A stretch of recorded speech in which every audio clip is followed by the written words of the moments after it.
جوئی نہ کرو کہ تمہاری بھی عیب جوئی نہ کی جائے، کیونکہ جس طرح تم عیب جوئی کرتے ہو اسی طرح تمہاری بھی عیب جوئی کی جائے گی، اور جس پیمانہ سے تم ناپتے ہو اسی سے تمہارے واسطے ناپا جائے گا۔ تو کیوں اپنے بھائی کی آنکھ کے تنکے کو دیکھتا ہے اور اپنی آنکھ کے شتیر پر غور نہیں کرتا؟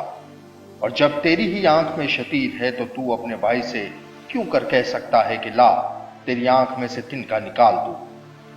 اے ریاکار، پہلے اپنی آنکھ میں سے تو شتیر نکال، پھر اپنے بھائی کی آنکھ میں سے تنکے کو اچھی طرح دیکھ کر نکال سکے گا۔